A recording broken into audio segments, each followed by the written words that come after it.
ರಾಯ್ ನಿಗೂಢವಾದ ಅವನ ಕಣ್ಣುಗಳಿಂದ ತಲೆ ಆಡಿಸಿ, ಹೌದು, ನಿನ್ನನ್ನು ಬಿಟ್ಟ ಮೇಲೆ ಚೆನ್ನಾಗೇ ಇದ್ದಾಳೆ. ಅಲೆಕ್ಸ್ಗೆ ಅವಮಾನವಾಗಿ ಅವನು ಹಲ್ಲು ಮಸಿಯುತ್ತಾನೆ. ರಾಯ್ ಮತ್ತೆ ನಗುತ್ತಾನೆ. ಬಹುಶಃ ಅವಳು ನಿನ್ನ ಬಿಟ್ಟ ದಿನ ಉಳಿದುಕೊಂಡಿರಬಹುದು. ಅಲೆಕ್ಸ್ನ ಕಣ್ಣುಗಳು ಅವಳು ಹೋದಂತ ದಾರಿಯನ್ನೇ ನೋಡುತ್ತಿತ್ತು. ಅವನ ಮನಸ್ಸಿನಲ್ಲಿ ಒಂದು ಲೆಕ್ಕಾಚಾರ ನಡೆಯುತ್ತಿತ್ತು. ಅಲೆಕ್ಸ್ ನೇರವಾಗಿ ನೋಡುತ್ತಾ ಮುಗುಳ್ನಗುತ್ತಾನೆ. ರಾಯ್ ಅಲೆಕ್ಸ್ನ ಅಭಿವ್ಯಕ್ತಿಗಳನ್ನು ನೋಡಿ ರೇಗಿಸುತ್ತಾನೆ. ಮತ್ತೆ ಅವಳನ್ನ ಸೇರ್ಬೇಕನ್ಕೊಂಡಿದ್ದಾನೆ ಇವನು. ಅಲೆಕ್ಸ್ ತಲೆ ಬಗ್ಗಿಸಿ ದೃಢ ನಿರ್ಧಾರದಿಂದ ಹೇಳುತ್ತಾನೆ, ಹೌದು, ಖಂಡಿತ. ರಾಯ್ ನಗುತ್ತಾನೆ. ಅಲೆಕ್ಸ್ ರಾಯನ್ನ ನಿಶ್ಶಬ್ದದಿಂದ ಗುರುಗುಟ್ಟಿ ನೋಡುತ್ತಾನೆ. ರಾಯ್ ಆದರೂ ರೇಗಿಸುತ್ತಿರುತ್ತಾನೆ. ಅವನು ಹುಸಿ ವಿಶ್ವಾಸದಿಂದ ಅವಳ ಬಳಿಗೆ ನಡೆಯುತ್ತಾನೆ. ಅವನು ನಿಧಾನವಾಗಿ ಉಸಿರಾಡುತ್ತಾ ಏನ್ ಹೇಳಬೇಕೆಂದು ಯೋಚಿಸುತ್ತಿದ್ದಾನೆ.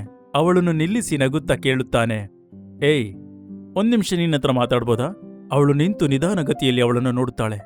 ಅಲೆಕ್ಸ್ ನಿಧಾನವಾಗಿ ಮಾತನಾಡಲು ಶುರು ಮಾಡುತ್ತಾನೆ. ಏನೆಲ್ಲ ಆಗಿದೆಯೋ ಅದಕ್ಕೆ ಕ್ಷಮೆ ಇರಲಿ. ಅವನು ತಲೆ ಬಗ್ಗಿಸಿ ಅವನು ಕ್ಷಮೆಯನ್ನು ಕೇಳುತ್ತಾನೆ.